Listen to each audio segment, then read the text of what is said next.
Hello and welcome to Santos on Sports. Yes, fun time to talk sports. It always is a fun time. You see my good friend there, Chris Santos. I am Paul Santos. Welcome in. We've got a lot to cover today, but we are going to start with the Celtics this time around. You saw the question there. Can the Celtics deal with KD and Kyrie in that first round series? Well, you know what?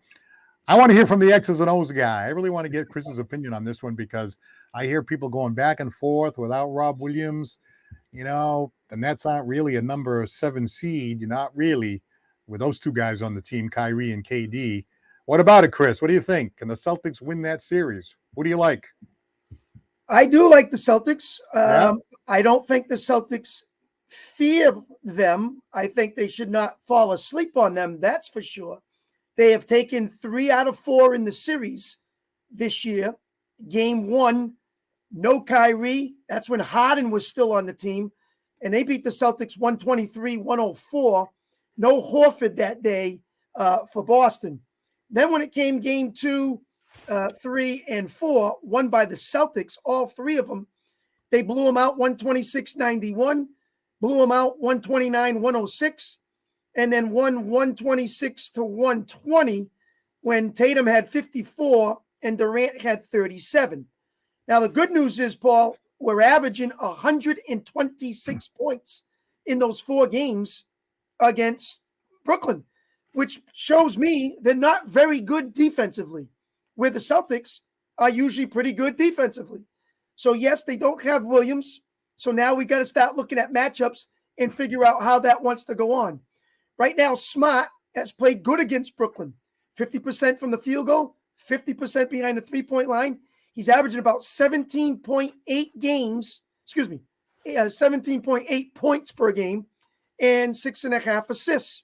So I expect him to be on Kyrie Irving, but Irving's not much of a defensive player. So I expect, Smart to continue to do what he does, use his size and strength, body on Irving, and see what he can do. Meanwhile, Brown is the one that has the tough one. He's going to be probably the one that's going to cover the ramp. So it's going to be tough for Jaylen Brown to maybe show up offensively because we got to worry about him so much defensively. And I think he'll do okay. Bowen put some bulletin board material out there, says without Williams, Horford, and Tice, they got nothing on the inside. Okay, pal, let's see how good you really are. That's nice bulletin board material for the Celtics, so we'll see how that goes. Meanwhile, Tatum, probably will have Bowen on him. Maybe Seth Curry might be on him. So I think Tatum can handle it, do a good job. The key for them is Durant comes off his man. Let's say he's covering Tice, comes off Tice to help out Irvin and Curry and be that third guy when they get by those 2 guys and he shows up defensively. But you can never count out probably the top 3 player in the league in Kevin Durant, and he can really make it interesting for you. I think the Celtics have a better bench, more depth. Coaching, probably even between Udoka and Nash. I think White will be very big off the bench to help the Celtics. I like the Celtics in 6, Paul. It's just my prediction. I think they'll play strong. I think their defense will be better than Brooklyn's. Might be a couple of close games here and there. But I think the Celtics hold on, play solid, and win in 6. Well, I'm happy to hear you say that because once the Celtics lined up with Brooklyn, I thought to myself, wow, they had such a great run from January to now. Really finally put it together. All the criticism about they don't move the ball around and Tatum and Brown can't figure it out and maybe they ought to split them up and Marcus Smart and all that. And all of a sudden, everything came together. I mean, Smart plays smarter. He's a facilitator. Brown doesn't care that he may be sort of like in the shadow of Tatum. Tatum is out there making passes and everybody's moving the ball around and everything really seemed to come together. And even when Doc Rivers said, hey, when they play like that, they're tough to beat. So it all comes together. And then the thanks they get is like, hello, Brooklyn, And again, Brooklyn is a flawed team. Every team has some weakness or some Achilles heel because there is no, perfect team. Their Achilles heel, you're right, does seem to be the defense. Teams can just put points up. That's going to be a big thing in the series. Whereas the Celtics do play great defense. Even without Rob Williams, they're still one of the better defensive teams in the league. So is it true that in basketball, once you get to the playoffs, defense can still win championships? Oh, absolutely. And I see the Celtics again, the best defensive team since January 1st, and they've shown it since that time. And yes, Williams is not in. We understand that. Now, Tice just has to be solid, in my opinion. He doesn't have to be a game changer, but he's got to be solid. He's got to be strong. Same thing with Horford when they go up against Drummond and some of the bench players coming off for Brooklyn. So if they can do that, I think they'll be just fine, kind of control it. If they chip in on the opposite end, hey, that's great. But I think with White, Smart, Brown, and Tatum, you go with those guys. If you get more from Tice, you get Williams coming off the bench. If Pritchard comes off the bench, they get some of those guys going. That would be good. Curry could be dangerous for Brooklyn. He's shown success when he was with Philadelphia against the Celtics, and he's shown success when he's now been with Brooklyn against the Celtics as well. So we got to keep an eye on him. He's not afraid to shoot the ball. And then we haven't heard yet. Some say Simmons might play. Some say Simmons won't play. Do you really put a guy in who hasn't played at all this year with Durant, with Irvin, got traded by Philly and say, okay, we're going to give you a shot. Go out there and do it. I find it tough and hard to believe, but who knows? It's still a big man, a big body, and he can do a lot of things on the inside. So it'll be interesting to see if Ben Simmons actually plays. Yeah, that's interesting, right? I've heard a lot of experts say, it's kind of hard after all that time just to throw him in there and see if he can gel. It might take a few games. So that might actually work to the Celtics' advantage. But I'd like to know what you folks think. Give us a call here at a new number. I hope nobody's calling the old number, but this is the new number. As I said, the company that I'm dealing with made me an offer I couldn't refuse. So we're taking this number at 774-762-6234. Okay, it's a catchy number, 774-762-6234. Give us a call. And I'm seeing the Red Sox, they're losing the game 6-1. So, you can take a little break and talk about this. And we're going to circle around to the Bruins in just a little bit. But, I am happy to hear you say that because, I've heard different experts say, Brooklyn is still tough. And you're right. Kevin Durant, I got to tell you, I was kind of a Kevin Durant critic, after he, lost to Golden State and then joined Golden State and won that championship. I always thought, look at this guy joining the team that he lost to so that he could get a championship. But he did play great in that series. He had MVP in one of those. And then, last year I really watched him closely because obviously they played the Celtics. And I'm like, this guy can be a little bit of a pain in the neck, but I got to tell you, his basketball ability is just phenomenal. I mean, he can almost score at will because not only can he take it to the hoop and not only can he hit the three-pointer, he can hit the mid-range shot. And because he's so tall and mobile, it's almost like impossible to defend. Very lanky, long wingspan. His arms come all the way down below his knees. He's just tall. He's difficult. He brings up the ball. They set up a high pick. They toss it over the top. They get it to the guy. He penetrates. He looks for Durant back to get the ball. And then, as you said, can hit the three, the mid-range jumper, or take it to the hole and just be wreaking havoc every time he touches the ball. So the offense just flows around him. And that's where, you have to give Durant where credit is due. He's that good of a player. Give him his points. See if you can control everybody else. And just don't have him go crazy and go really off. And hopefully you can. Now, he did score 37 against the Celtics in game 4 when they played this year in the regular season. But Tatum had 54 and outmatched him. Now, do you want to get in that up and down kind of game? 126, 120? I don't think so. I like the other scores, 129, 106, 126, 91. I like those scores. Hopefully their defense controls the rest of the team. And Durant's going to get what Durant gets. He's that good. One of the things that seems to be missing here, is that, Brooklyn is kind of like an easy team to dislike. I mean, hey, I don't have anything against these athletes, but, as I said, Kevin Durant is somebody that, I don't know, the way he came across and the way he joined the team. I mean, to me, you just keep trying to go after him and try to beat him. Don't join him because they won the year before. So I didn't like that, but that's what happened. Hey, whatever. They're trying to get a ring, and I understand that. But then you got Kyrie Irving. This guy is such a pain in the neck. I mean, to me, he's such an a-hole. Nobody really likes him. Now, I understand a lot of people will say, well, he was with the Celtics, I liked him. Well, I didn't really like him when he was with the Celtics either. Not really, But then when he's out there on the floor, oh, yeah, I'm going to sign here. And the whole time he's trying to set up to go to Brooklyn. Nobody really liked that. But then, going and stomping on the on the Celtic logo at center court there. Somebody might say, well, hey, that's what happened. But then I'm thinking about hockey, right? Can you imagine somebody going to center ice and disrespecting the spoked B? There would have been a brawl at center ice, like that's just like something that you don't tolerate. You step up and you say, hey, you can't do that. But then these players, they're all like in the same club, like Tatum really likes Kyrie, and he likes Kyrie more than he likes the Celtics fans, so that bothers me. I like the old days where like Larry Bird disliked Magic Johnson at the time. They grew to respect each other when they both retired. How about Lambeer? He hated Lambeer. When the Red Sox played the Yankees back in the 70s, I mean, Reggie Jackson and Lou Piniella and Mickey Rivers and all these guys, the Red Sox and Thurman Munson, the Red Sox all hated those guys, and they all hated our guys. And so that's what made it great. But you don't see that now. Like, oh, they're slumping on the logo. Oh, that's okay. After the game's over, we hug it out and we'll go meet you at a party after we just lost the series. So like I want to see some of this. Like, hey.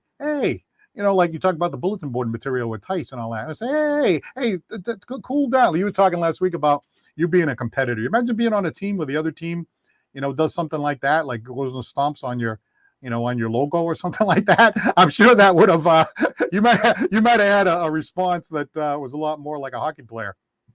Well, the one that really comes to mind, if you remember, was when he played for San Francisco, Terrell Owens, and he was in Dallas, caught a touchdown, ran to the star, yes, stomped on the star, put his arms up. Nobody did anything, scored again, ran, and as he ran that time, George Teague came out and decked him right at midfield and really went after him. So that one comes to my mind there as one of the big ones. But yeah, probably more things would happen in hockey than in basketball. Kyrie Irving is not a very well-liked player, in my opinion. This, to me, is a me person. It's all about me. What am I getting? And when we're losing, it's not me, it's the team. And then when we're winning, it's because me. So I'm not a big fan of his. I'm sure not a lot of other people are as well. This year's been difficult with the COVID incident. A lot of games he missed, a lot of games he wasn't going to play. And then miraculously, he decides, oh, yeah, I'm ready to play now and do whatever he wants to do. Again, it's his way. And so some guys really shy away from that kind of play and don't like that. And other guys embellish it and really like it. So I still think Durant is one of the top players in the game by far. So I don't really fault him as much. But I just don't really care for Irvin. So I'm hoping Smart and some of these guys really play tough on him and get under his skin and cause him to have a tough series. That would be nice. And if it comes with a little flagrant foul here and there, and, a little wink of the eye from the coach, you throw an elbow in there, I have no problem with that whatsoever. Well, maybe in a series like this, because both teams really want to win this series badly. I mean, you always want to win a series badly in the playoffs, but this particular series, there's a lot going on here. The whole thing when Kyrie was here and he went there in Brooklyn and all. I don't know that it seems like a series that could actually generate a little bit more adrenaline than usual, and I hope it does. In hockey, you start in game one. By the time you're in game 5 and game 6, it's like a war out there. Now basketball is a little bit different because you don't have the same kind of contact, but. I would love to see the thing get a little bit more, testy because, hey, you don't have to have hatred for the other side. I mean, you're going to have respect and all that. But, these players now, they're all like buddies with the other players, they don't have that same kind of like, oh, I can't stand that son of a, I want to beat that guy. What I mean?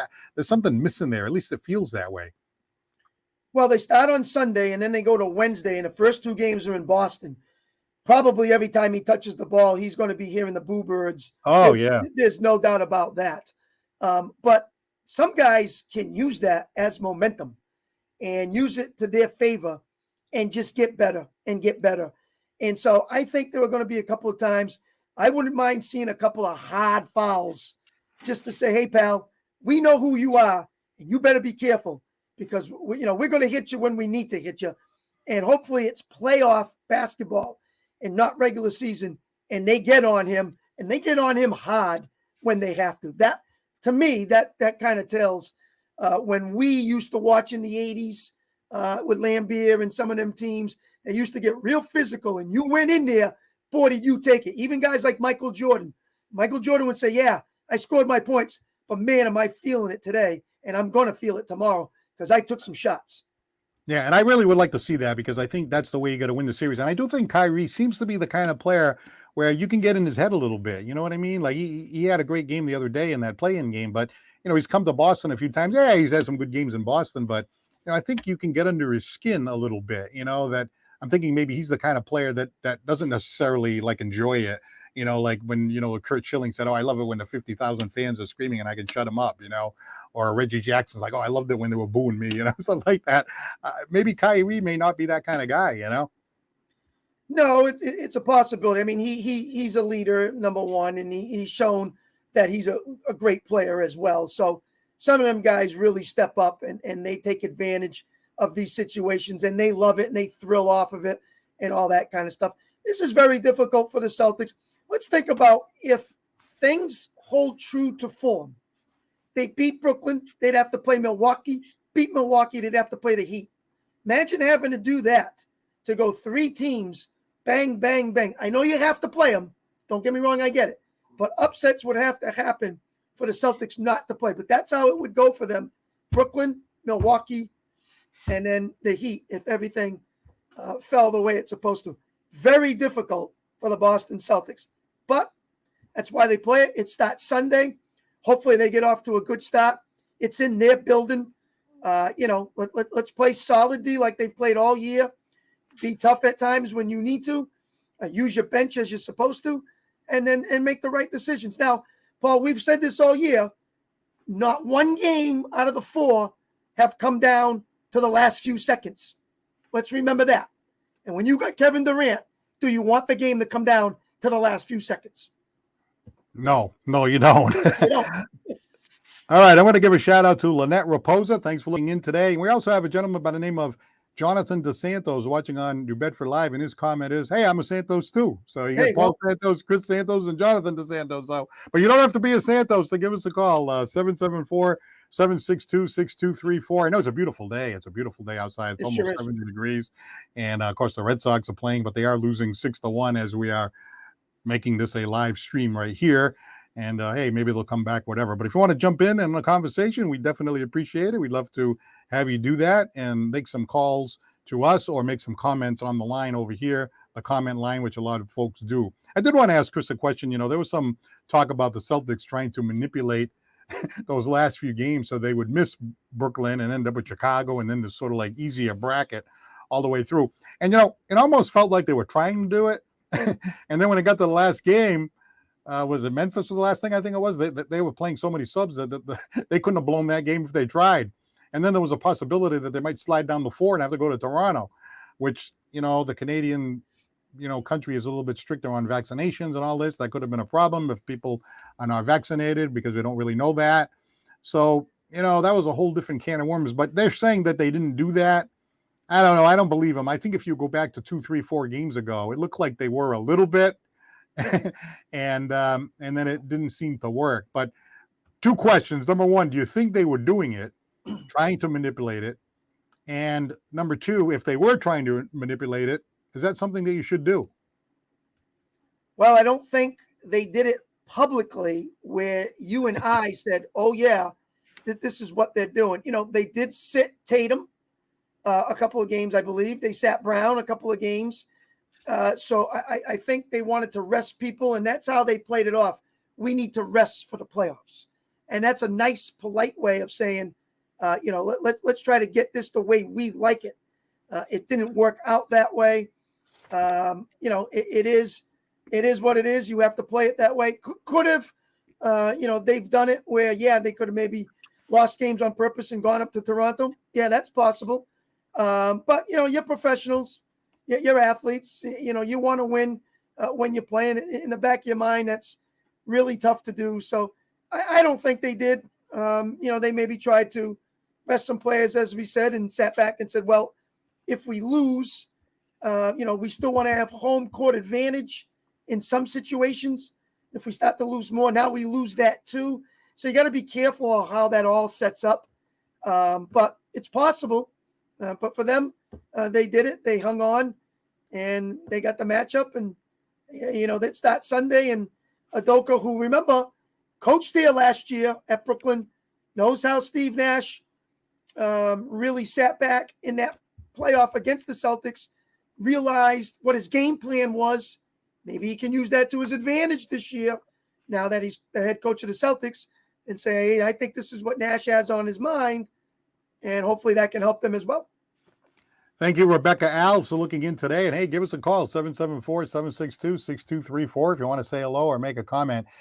Chris was talking about that hard road that the Celtics have now to get to the NBA Finals, just because of the way the bracket worked out. Brooklyn first, then Milwaukee after that, if they win, unless it's an upset. But, people are talking about Milwaukee. I mean, you can't look ahead one game at a time. We'll do the Bill Belichick, right? One game at a time, one series at a time, one step at a time, one quarter at a time, one play at a time. But if they do get past Brooklyn and you do face Milwaukee, obviously defending champions, you got Giannis and all that. But, the Miami Heat, who wait after that, there's a team that nobody really talks that much about. When you talk about teams that are contenders for the title, you hear Golden State and you hear Brooklyn and you hear the different teams. You never really hear the Heat. I got to tell you, I kind of like the Heat. I actually went to the regular season game a few weeks back, and I got to tell you, they got some gutsy players there, and they gave the Celtics a hard time a couple of years ago in the bubble. Off the bench, they got guys like Duncan Robinson and some of these guys just hit shots from all over the place.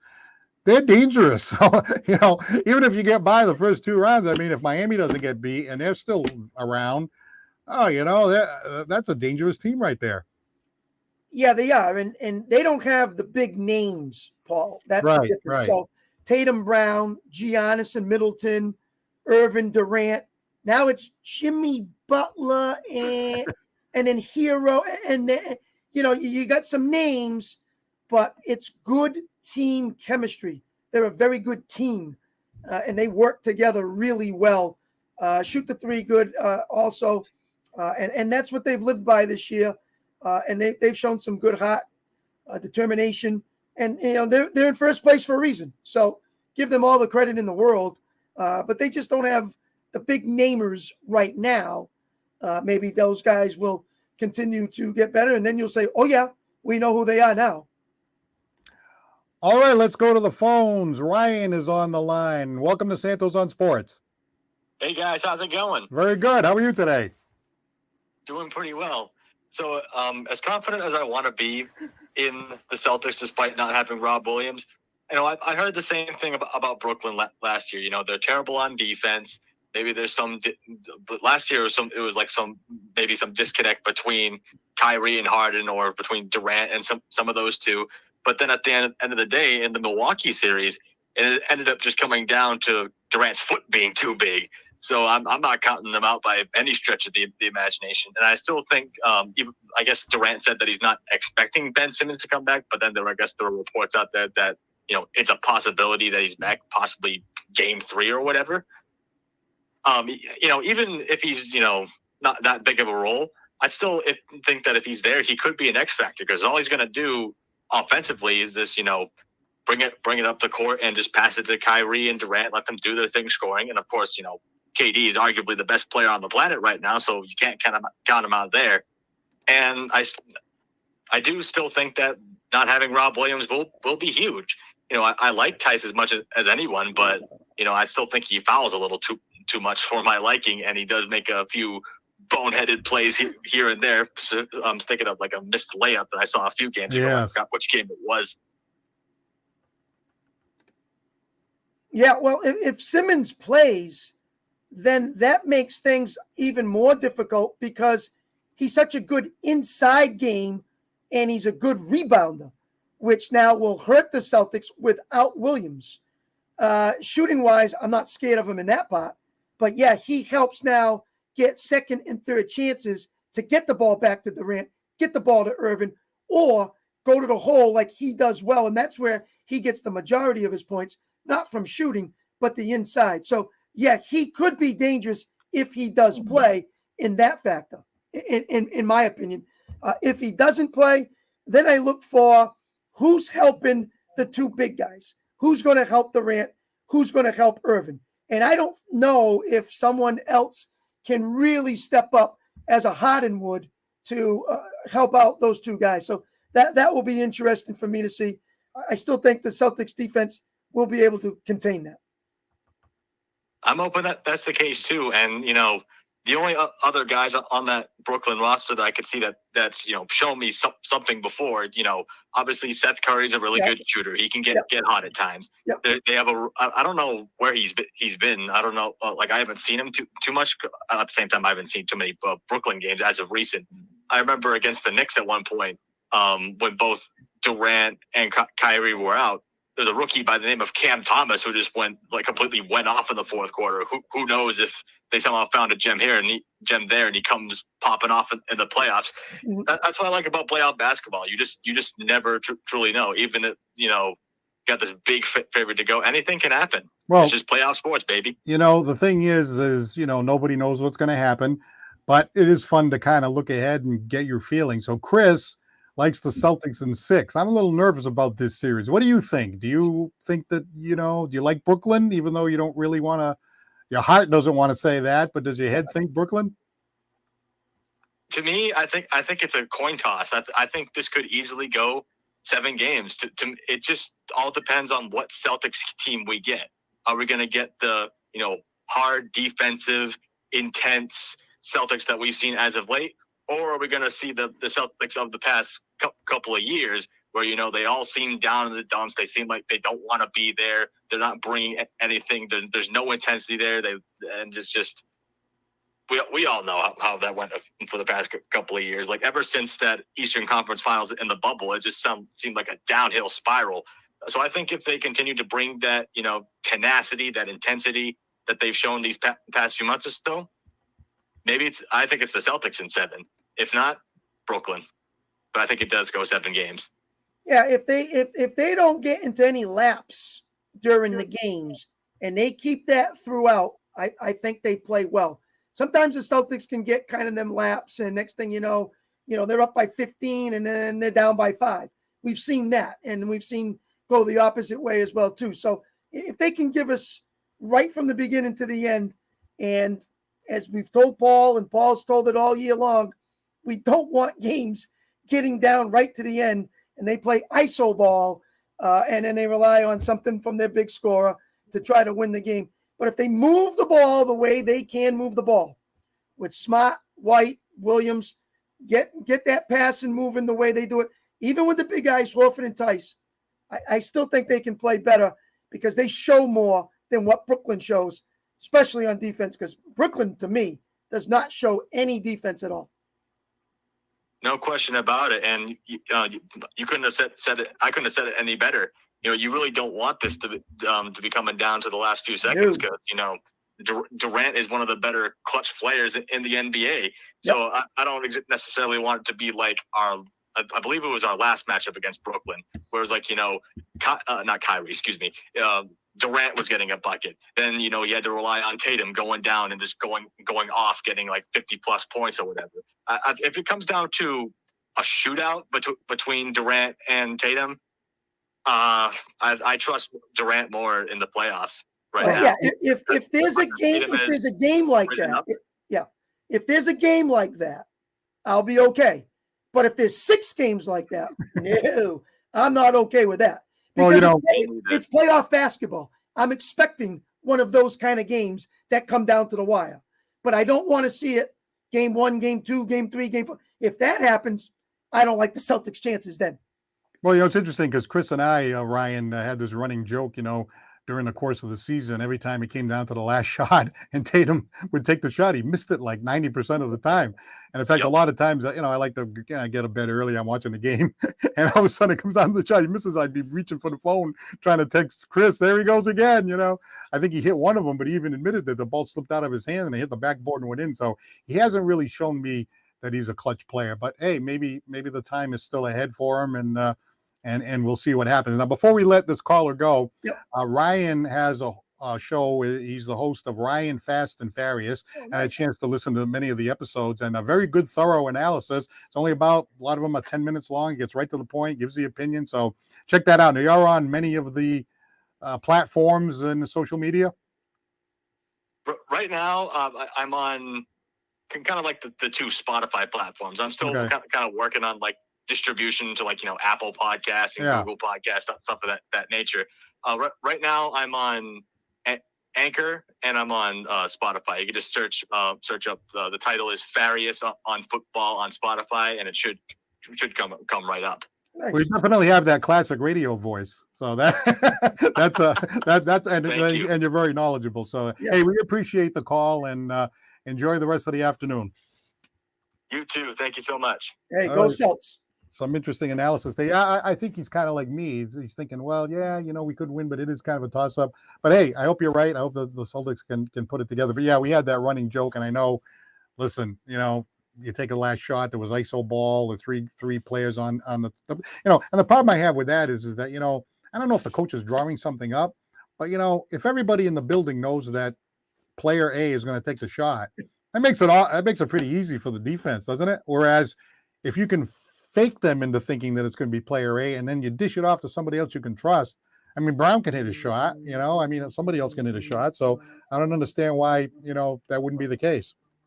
Yeah, I like pick and rolls. I like screens, coming off screens.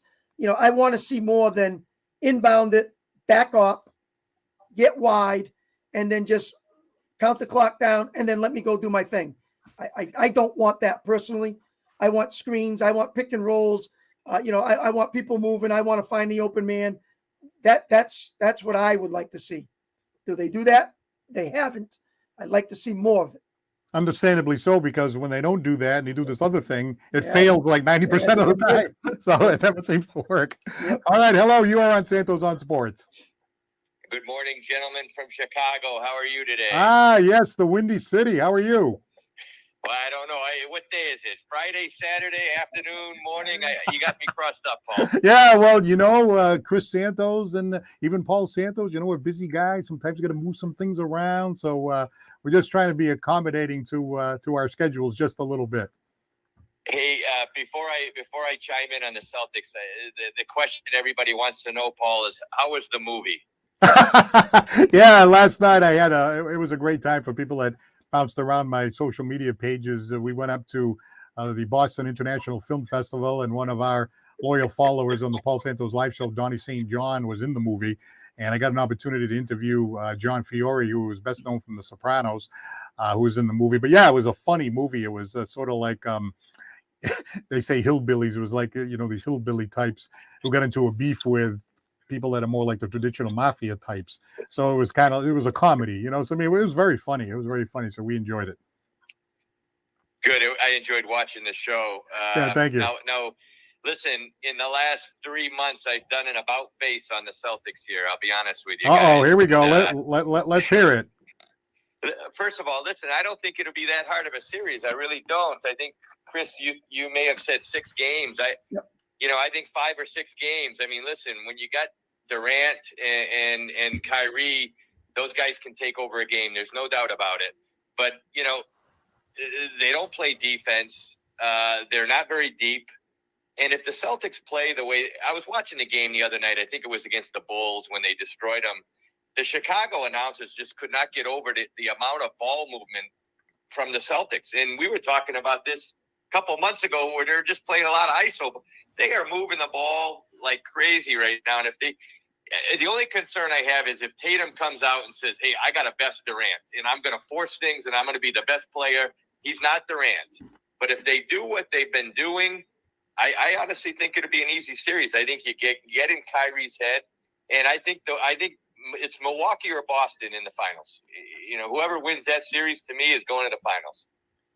Well, the Celtics, I find it interesting because I don't know if it was when White came in and they got Tice and they got the pieces, and then they said, okay, fellas, now let's move the ball the way we're supposed to move the ball. I don't know why it took that long to do it, but when the Celtics play their best basketball, everybody is touching the ball every possession. It's not, one guy touches it, one guy shoots it. One guy touches it, one guy shoots it. It's Williams is touching it, Tice is touching it, Horford gets it, Smart gets it, Tatum, Brown, and the ball just moves all over the place. And then they get easy baskets underneath. They get open looks on the outside. and then it makes their 3-pointers a lot easier as well. So I agree with you, Mark, but can they continue for a series to play that style of basketball on the offense? If they can, I agree with you. It's 5 or 6 games, and I like them in 6. Well, I mean, they've been playing like this. This isn't a short amount of time that we're looking at. They've been playing like this for at least 3 months. Yep. And, it was Brown, and then it was Tatum, and then it was Brown, and then it's Tatum. And now Brown and Tatum are getting theirs, and the ball's moving. And the bench has gotten deeper. I was never a Grant Williams fan. He comes in, he's got a role, he does his job. Horford's been steady. The white kid's been good. I mean, I'm going to tell you, I think Tice is going to come out here with those comments that guy made on Brooklyn, and I think he's going to play his game. Maybe 12, 13 points, 5 rebounds, good defense. I just don't think it's going to be a close series, in my opinion. Wow, that's pretty strong words there to make it even shorter than what Chris said. But, you talk about moving the ball around. I know that White came in, so we're thinking maybe it was that. I got to tell you, my view is, or at least I think it was a contributing factor, as we got closer and closer to the trade deadline, there was a lot of pressure on, you know what, maybe it's time to just split these guys up. Maybe it's time to send Marcus Smart packing. And maybe these guys got together and said, hey, you know what, I think we got a championship nucleus here. Maybe we've just better stop moving the ball around. And then they started moving the ball around right before the trade deadline. And it was like, oh, wait a minute, let's keep these guys together, something like that. Do you think that was possibly a factor too? It very well could be. I mean, I'm sitting here going, you can't get rid of Brown. Trade Tatum. Yeah, me too. And I'm thinking that's crazy when you think about it now. Listen, those two guys have learned, it seems like they've learned to play together. They're both 24, but I think, listen, the chemistry on that team, they look like a team in the last year and a half that just didn't like one another. They look like they enjoy playing together. They got some guys that are good chemistry guys on the team. Again, I said it before, bringing Tice back, I think was a move you got to look at. It says, hey, that was a locker room move as well. But they look like they enjoy playing basketball together, and that's what I hadn't seen in a year and a half. Mark, if they lose this series, do you change your tune? No, I don't. Okay. And simply because, again, you've established something these last 3 months. I agree. You've been a 500 team for the last 2+ years. So I think you gotta say, hey, maybe it just took the coach a little bit of time to come in and get his system going. Yep. But I think if you lose this series, it's a disappointment.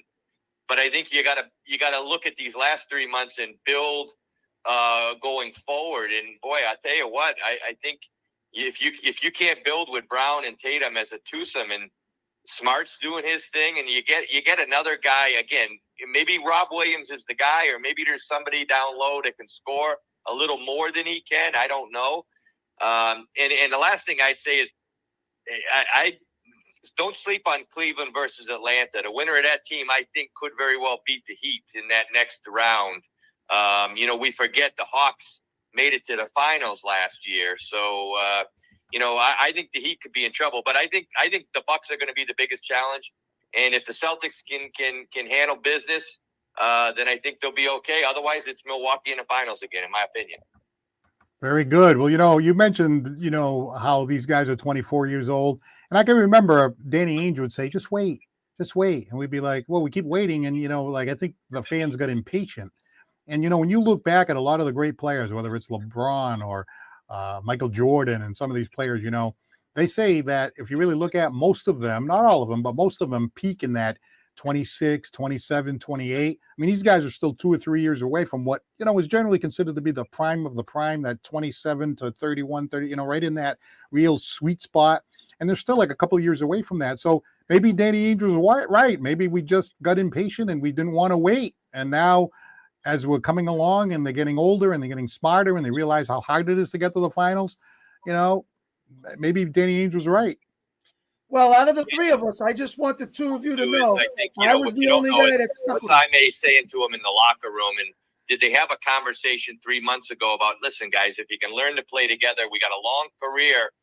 This can be a dynasty in the making here, or you can continue to do your own thing and it'll fall apart. There's got to be a message behind the scenes that we didn't see, and they've clearly they've gotten it. You know. All right, Mark. Well, don't be a stranger. We really appreciate your calls. You always have some really great insight, and we hope to catch you again. All right, guys. Hey, great show. You got me crossed up, but I'm watching. All right. Thanks very much. Mark from Chicago. All right, guys, see ya. On Santos on Sports. I think you couldn't hear the last comment, and you were about to say something. Or you did say something? Yeah. I apologize for that. That's okay. I was going to say that out of the three of us, I was the only one that has stuck with the Boston Celtics from day one and don't bust this team up, compared to a lot of others who said it's time for guys to go. It's time for guys to go. Impatience, I get it. It's tough. First-year coach, trying to know the players, trying to get the system, trying to get some guys that they got in free agency, trying to get some in trades, all the stuff going on. It's a lot out there. And I've stuck with them. They're right where I hope they were going to be. And Mark's kind of changed his tune that he thought, I saw it this way at the beginning. Now I want it this way. I like it, Paul, except I just want to see something down the stretch that gives me a little bit of encouragement just in case that happens again down the road or in another series where they got to win close games. Oh, we got a couple of interesting comments here. Mad Hatter Raposa says the Celtics ain't going nowhere. All right, so a slight disagreement with Chris Santos of Santos on Sports. And Mad Hatter Raposa says that the Boston Red Sox are bums number 2. So he's got some apparently the nice 70-degree day isn't doing any good for Mad Hatter Raposa there. He's not too happy with our Boston teams right now. Well, after 6 games, the Red Sox are 3-3. Yeah. And just remember who's in front of them. They're only 4-3. So I wouldn't write them out just yet. But I did say that besides Eovaldi, their pitching staff is not solid at all. And I did say that at the beginning of the year. So until I see improvement there, Eovaldi finally won a game. They're 1-0. He's 1-0. Everybody else is no decisions or 0-1. So if you're going to rely on Pivetta, Houck, Hill, and Walker, okay, go get them. I don't see it. I think they need more than that. So I'm not impressed with those starters. So 2, 3, 4, and 5 don't cut it for me. Eovaldi, okay, I get it. But them other 4, I don't see it. So unless they score a lot of runs, it's going to be some high-scoring games, in my opinion. And then we talk about the bullpen now in the modern game. When I say the modern game, the last few years, the starters don't even go 7, 8 innings anymore. There are a lot of times you get the starter to at least get through 7. Then you bring in your setup guy, you bring in your closer. Sometimes the starter would pitch 8, and then you go straight to the closer. Yep. And the Yankees used to do that with, Mariano Rivera and stuff like that. The Red Sox would do that with, some of the closers that they had over the years, like Papelbon and stuff like that. But now it's like, you get to the 5th inning, everybody's like, oh, wow, he gave us 5. Now you got the 5th, the 6th, 7th inning guy. You get that bridge guy, before you get to the setup guy, before you get to the closer guy. And those middle innings, a lot of bad things can happen in those middle innings. And the Red Sox, they got some guys that are inconsistent, like Robles. He'll come in and sometimes he'll be lights out, and then sometimes he gets bombed. Inconsistent, Well, yeah, you hit it there. And I mean, it's a different game now where a lot more of these pitches start to come in. I mean, you look at Kershaw the other day. I think he took like 75, 80 pitches, had a no-hitter, and they took him out of the game. Yeah. And I think it was like the 6th or 7th. I can't remember which one off the top of my head, but they took him out. And so, in just 10 years ago, that he would have stayed probably as long as the 9th and until he got whacked around. But it's just not like that anymore, unfortunately. And that's how they play the game. So unless that bullpen shines and them starters start to get back to winning ways, it could be a long season for the Red Sox because I don't see it out of 2, 3, 4, and 5th starters. All right. Well, if you have a chance to give us a call, please do. I'm going to give a quick shout out here to George Pivo watching today, a great musician and a terrific gentleman as well. Thank you for looking in today. We have about 15 minutes left, so plenty of time at 774-762-6234. Thank you for the callers so far. A couple of excellent calls so far. We've been talking mostly about the Celtics, and we're going to talk a little bit about the Red Sox, too, who are still losing 6-1. So they're going to be under 500 if this keeps up. But let's see. It's the 7th inning, so as we're doing our show here. There'll be a nice finish. We'll finish the show and watch the rest of the Red Sox and see if they have a come from behind victory in their back pocket. So the Celtics in 6, very, very interesting. It sounds like Ryan Farias was a little bit more worried about the series. He was thinking maybe the Celtics in 7, but maybe Brooklyn. And then we had our call from Chicago that thought it was going to be like a 5-game series. Wow, that's really confident. We'll see what happens there and let us know what you think. Now, as for the Bruins, oh man, we are talking about, hey, Ullmark went down the other day, the hot goalie. I mean, Swayman is still playing a little shaky. You still have Lindholm out. You have Carlo out. I mean, that's 3 defensemen, probably like number 2, 3, and 4 off of the defensemen out. I mean, McAvoy's still in there, but number 2, 3, and 4 are out. And of course, you still have Pasta out. And, that messes up the lines. I mean, they put DeBrusque on the first line. He shined, but then with Pasta on the second line with Hall and Smith. And then you had, Charlie Coyle, who was doing great on the third line. They had to move him to the second line.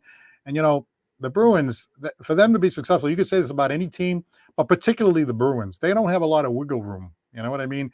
You need guys. I mean, Pasta's like one of the top goal scorers in the league. You need everybody in there for the thing to click. And with these people, I mean, if they go into the series with these many people not playing, they're scrod. They're going to be gone in the first round. Yeah, I would agree with that. I don't think that's going to happen. I think they're resting them, and I think they will be back. 3 regulation losses in a row for the Bruins. That hasn't happened since 2019, where they had a 4-game streak there where they lost 4 regulation losses. So that hasn't happened in a long time. But definitely Lindholm is the big one along with Carlo. Because to me, last night, defense was huge in that loss. How many breakaways did Ottawa have? And Swayman actually stoned them on the breakaways to keep that as close as he could. Again, there was a 5-on-3. They had a fluke goal, made it 2-1. The 5-on-3 made it 2-2. And then they went from there. So, a tough one for Ullmark, gets hit in the head, in the face with the puck. So he has to come out. And it just didn't set up well for them. 0 for 23 now on the power play. Of course, you don't have your leading scorer, Pastrnak, who is really like that Ovechkin, waiting for that puck and sniping it as much as they can. So, yeah, but I think it's the defense with Lindholm and Carlo. Grzelcyk was coming off an injury, so he was just getting back. A lot going on with those guys, turning the puck over, especially in their own end, or not getting it out. And yesterday, it really looked like they were running around in their own end with a chicken with their head cut off. They didn't know where they were. And Ottawa was just going bing, bang, boom, Stutzel with Kachuk and Brown and Norris. And next thing you know, goals were going in. So for them, they have to have everybody there with the depth that they have to be successful. I think they should have everybody back by playoff time. And I'm hoping next week that I can get Billy Jaffe on to say, hey, let's talk Bruins, and maybe he can give us the inside scoop on all those players. That's right. We've had Tom E. Curran on. We've had Peter Abraham.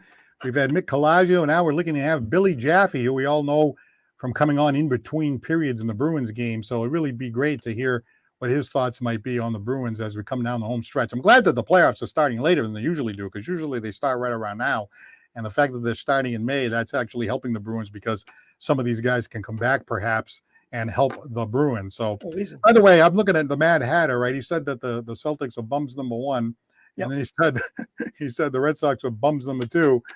Where does that put the Bruins? Are they bums number 3? Mad Hatter, give us a call at 774-762-6234. That's just the kind of caller that we need. Let's hear somebody that's got the, that sort of that little negative tinge there, Well, we don't know if he's a local fan or if he's a fan. Let's say he could be a Yankee fan. He could be exactly. a Sixers fan. I mean, we don't know that, but at the same time, he has his opinion. He doesn't think the Celtics have what it takes now that they hit the playoffs against Brooklyn, and kind of early yet on the Red Sox, in my opinion.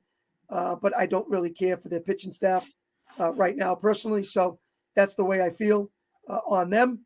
And then we'll see what the offense. Like everyone talked about Trevor Story, and right now Story hasn't been lightening up with his bat. So we'll see what he looks like as the season goes on as well. They say injuries are part of the game, right? And that is Yeah. true. Injuries are part of the game. Hey, you look at, say, switching back to hockey for a second. Tampa Bay.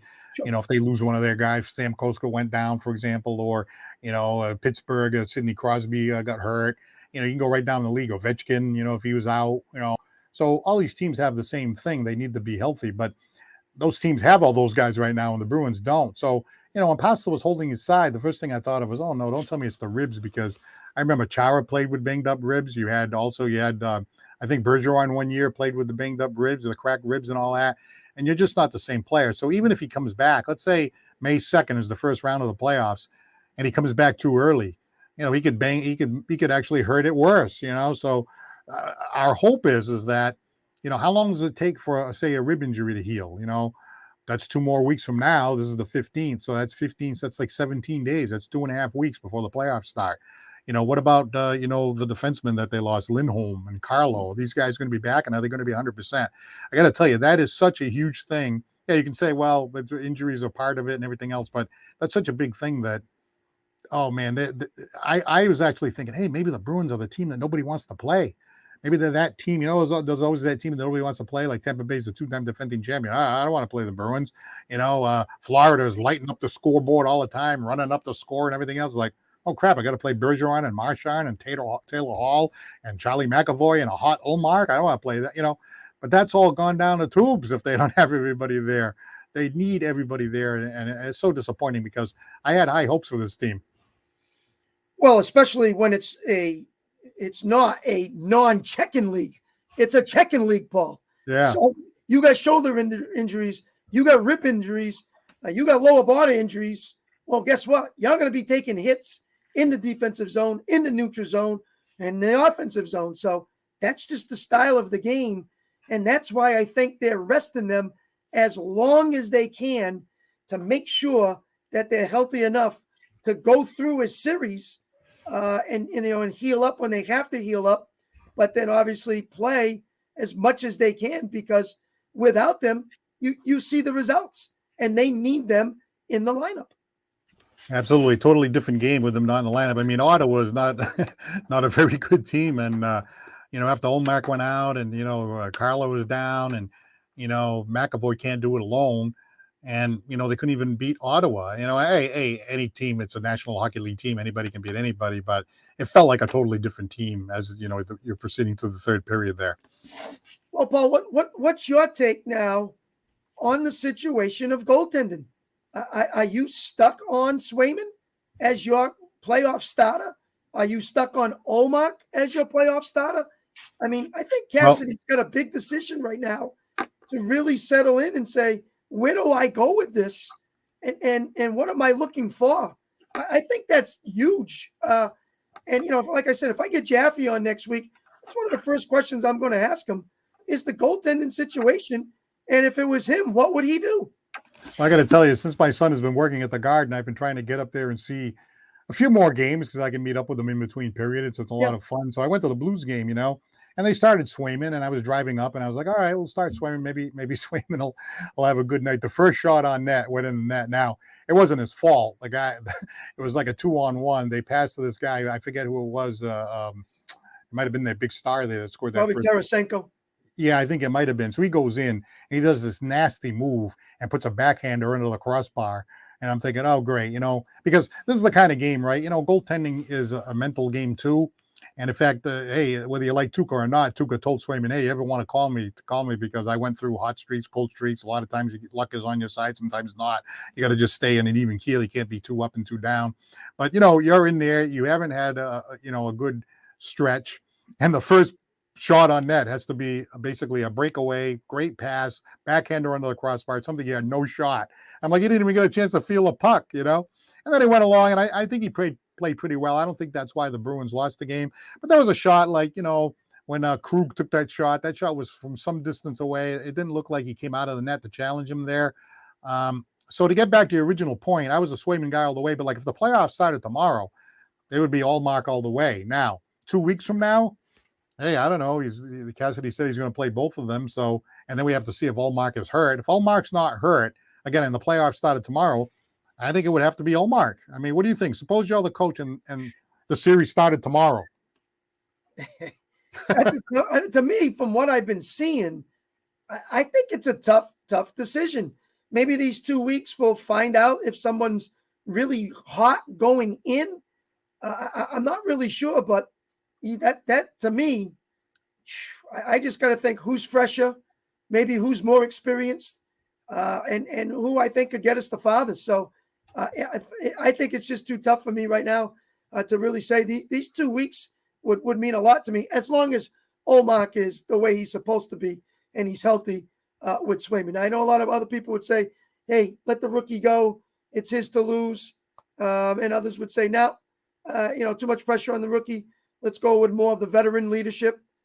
So tough decision for me right now.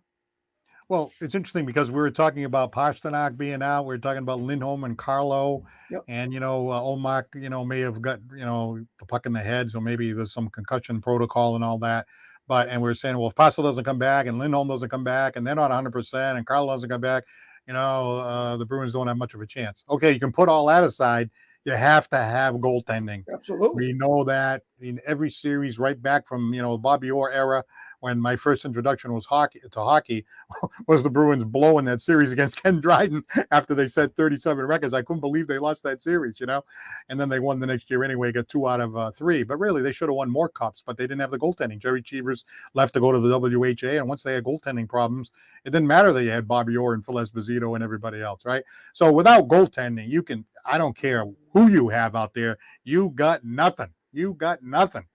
So, somebody's got to get in there and get hot, because if you can't get somebody in there to get hot, you have no chance. Well, just ask Toronto.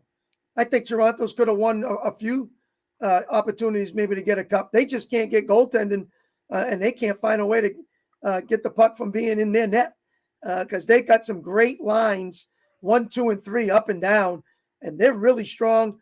Picked up some guys, but they just sometimes win 7-3, and the next thing you know, they're losing 9-2. So I can't figure that team out. But goaltending is huge, and that's why Tampa's won with the great players they've had. But they got Vasilevsky to obviously rely on if any time a defenseman gets burnt, and he's such a great goalie, he keeps you in the game no matter what. Can you get that out of Olmark or Swayman? I don't see it. So they're going to need it if they want to advance far. Well, we always say that Chris Santos is the X's and O's guy. He's also the contact guy, and he has reached out to Billy Jaffe, who, as we said, works for Nesson, comes on in between periods in the Bruins. Again, it all depends on the scheduling and so forth, when we can get him on. We're hoping for next Friday, but we don't know that for sure. But what a great insight. And, we have been very fortunate, and we're thankful of the folks that we have been able to get, like Tom Curran, which Chris reached out to him. Peter Abraham I was able to get from the Boston Globe. But, we've had some great guests. Mick Colaggio's a hockey guy. So we've had some good fortune over the last few weeks. And, a lot of people enjoyed the Tom Curran. And Tom Curran was great. I mean, every question that we asked, and we went back and forth. Chris has a question, I have a question, boom, boom, like shotgun. And every single question, I mean, he knows his stuff. And Billy Jaffe, it's going to be the same thing if we can get him. Yeah, I'm looking forward to that. I'm going to try this week and see if we can set something up. If not, then maybe the following week, because hockey still has a little bit of time left. So hopefully it will be before the Bruins start the playoffs. That would be nice.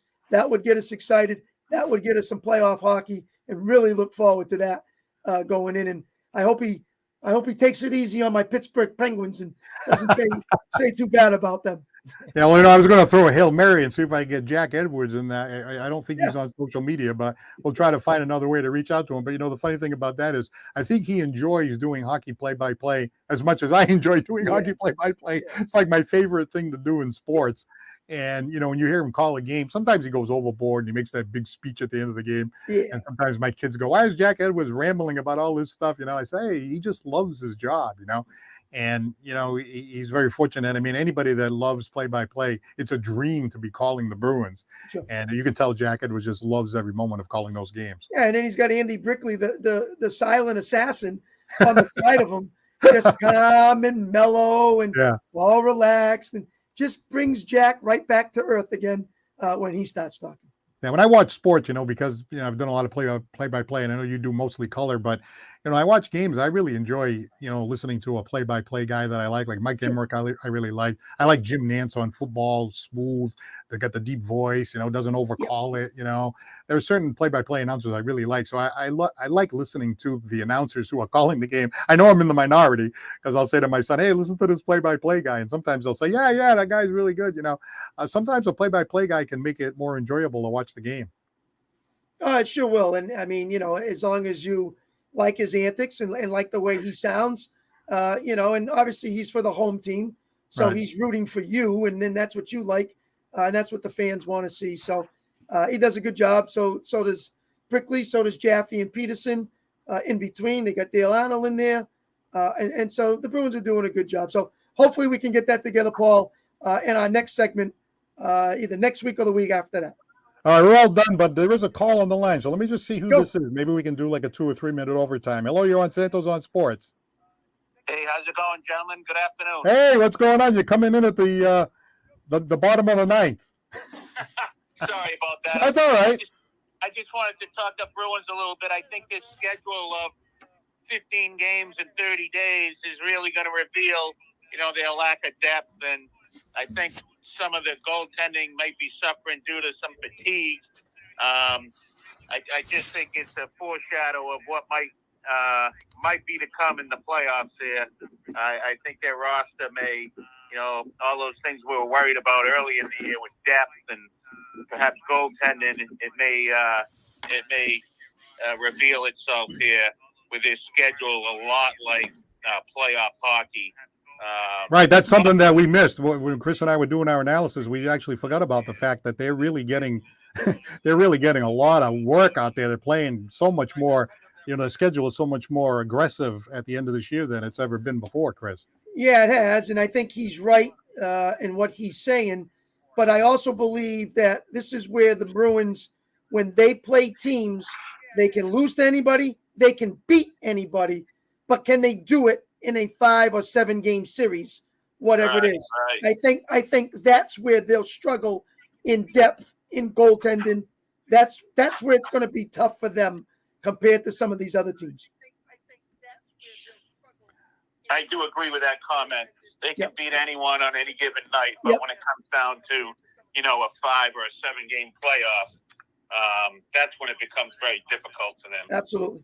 Right, and that tough schedule, that might, have an effect on the goalies. And, of course, all these players that you need to come back. All these players have to come back, plus you got to get goaltending. And if you get that, they have as good a shot as anybody. Without that, they're screwed. Yeah, and I agree with you. And even if they don't get the goaltending, if they get steady goaltending, that puts a lot of pressure on the forecheck. It puts a lot of pressure on those right and left wingers having to get back and play, extra special defense. I just don't know. We thought that their roster may be a little weak when it comes to, having the depth and the bigger fellas to handle this type of schedule and the type of hockey that's going to be played. I don't know. They had a nice run, and we would say, can they keep it up? Can they keep it? Hey, before you go, we get a 5-second prediction on the Celtics Nets? The only thing I know about the NBA is what my friend Chris Santos talks about, and my son as well. They're both big Celtics guys, right. NBA guys. So, I hate to say, I'm a Boston guy. I'd like to see him win, especially against Brooklyn. But I'll tell you, Kyrie and Durant, they scare me. They do. I think if they can get it over in 5 or 6, it'll be the Celtics. But if it goes 7, we're in trouble. Wouldn't that be awful if the Celtics and the Bruins were both, after all this great play and all this run with it? I mean, between the two of them, I think the teams were like 30-4 over the last few months. Wouldn't that be terrible if they were both bounced right in the first round? It could happen. And the way the Red Sox are playing. Hey, thank you very much. Spring. Yeah, I know. Thank you very much for the call. All right. Yeah, bye-bye. So, maybe 2 weeks from now, you and I will be sitting here going, okay, what are you going to talk about now? I hope that's not true. Hopefully it's not. Yeah. All right, Chris. Well, thank you very much for your analysis. We had some great callers today, so that was a lot of Absolutely. fun. A lot of great comments. So thank you for those watching on New Bedford Guide, over on Fall River Reporter, New Bedford Live, and the Paul Santos Live Facebook page and YouTube channel. We're hoping to have Billy Jaffe coming up to talk Bruins over the next week or so.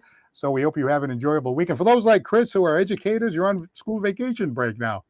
That's correct. Yeah, I Nothing can tell today, that obviously, smile for on your holiday, face. and then all of next week off. So looking Yeah. forward to some R&R. Yeah, sounds good. All right, for Chris Santos, I am Paul Santos. Have a fantastic afternoon, and thanks for